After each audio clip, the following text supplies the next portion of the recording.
শহীদ বুদ্ধিজীবী দিবস। এ বিষয়ে আরও জানাতে চট্টগ্রামের পাহাড়তলী বধ্যভূমি থেকে যুক্ত হচ্ছেন সহকর্মী কাজী মাহফুজ। মাহফুজ, জানাবেন যে বুদ্ধিজীবী দিবসে শহীদদের শ্রদ্ধা জানাতে মানুষের অংশগ্রহণ কেমন দেখছেন?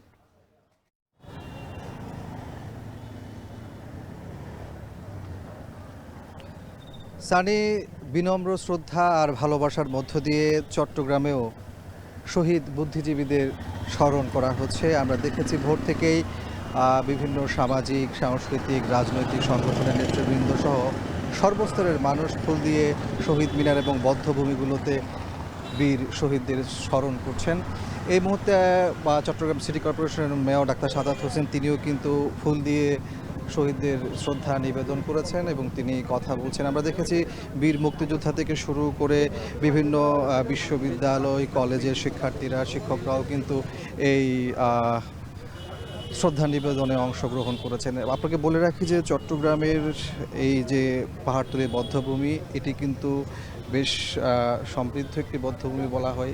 এখানে মুক্তিযুদ্ধকালীন প্রায় 5,000-এর বেশি মানুষকে হত্যা করা হয়েছিল এবং এটির বিস্তৃতি নিয়েও এক ধরনের অভিযোগ রয়েছে।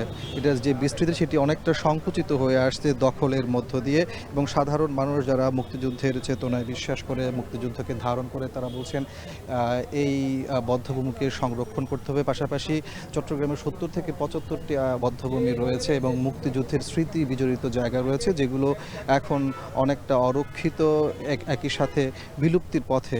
সেই জায়গাতে এই জায়গাগুলোকে সংরক্ষণ করার দাবি তুলেছেন সাধারণ মানুষ। তারা বলছেন যে মুক্তিযুদ্ধের সঠিক ইতিহাস তরুণ প্রজন্মের কাছে তুলে ধরতে হলে এই স্মৃতি বিজড়িত জায়গাগুলোকে সংরক্ষণ করতে হবে। আমরা এই মুহূর্তে দেখছি যে চট্টগ্রাম সিটি কর্পোরেশনের মেয়র কথা বলছেন, আমরা সেখানেও একটু যেতে চাই। বলে যে কোনো জায়গায় চাঁদাবাজি হচ্ছে, কারা চাঁদাবাজি করছে এটা অবশ্যই ওনাকে সেটা জনসমক্ষে আনতে হবে। সেখানে সাংবাদিক ভাইদের সামনে নাম বলতে হবে যে অমুক দলের অমুক করছে, অমুক দলের অমুক করছে, দিস ইজ মাই এভিডেন্স, এই এভিডেন্স দিলাম। তখনই আমরা বুঝতে পারবো যে তারা সত্যি কথাটি বলছে। এখন তারা এমনভাবে কথা বলে মনে হচ্ছে আরেকজন করছে, আরেকজনের উপর দায় চাপিয়ে দিচ্ছে। এই ধরনের আমরা সংস্কৃতি চাই না, এই ধরনের কোনো কালচার আমরা চাই না। আমরা চাই যে মন থেকে তারা কিছু করুক, তারা এই বাংলাদেশটাকে একটি দুর্নীতিমুক্ত, সমৃদ্ধশালী এবং ন্যায়ভিত্তিক একটি বাংলাদেশ করুক, যেখানে মানুষের অধিকারগুলো ফিরে পাবে। মাননীয় মেয়র মহোদয়, চট্টগ্রামে তো অনেক অস্ত্র লুট হয়েছিল 24শে আগস্টের পরে, ঘটনার পরে, 5ই আগস্টের পরে। এই যে অস্ত্রগুলোতে উদ্ধার হয়, আপনি মেয়র হিসেবে এইসব অস্ত্র উদ্ধারের জন্য কোনো বিশেষ অভিযান চান? দেখুন, আমি বলেছি যে এই শহরকে আমি একটা ক্লিন, গ্রিন, হেলদি এবং সেফ সিটি, আমি বারবার বলেছি নিরাপদ শহর।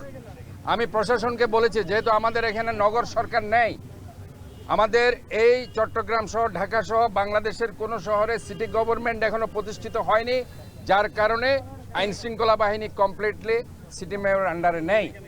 এটা যেহেতু রাষ্ট্রীয় কাঠামোর মধ্যে নেই, তারপরেও আমরা একটা কোঅর্ডিনেশনের মাধ্যমে কাজ করছি। আমি এখনও পুলিশ কমিশনার সহ পুলিশের ঊর্ধ্বতন কর্মকর্তাকে বলতে চাই, যে কোনো ব্যাপারে চট্টগ্রাম সিটি কর্পোরেশন সার্বিক সহযোগিতা দেওয়ার জন্য আপনাদের সাথে কাঁধে কাঁধ মিলিয়ে কাজ করার জন্য প্রস্তুত রয়েছে। শহীদ বুদ্ধিজীবী দিবস উপলক্ষে চট্টগ্রামের সবশেষ আয়োজন নিয়ে খবর জানাচ্ছিলেন সহকর্মী কাজী মাহফুজ।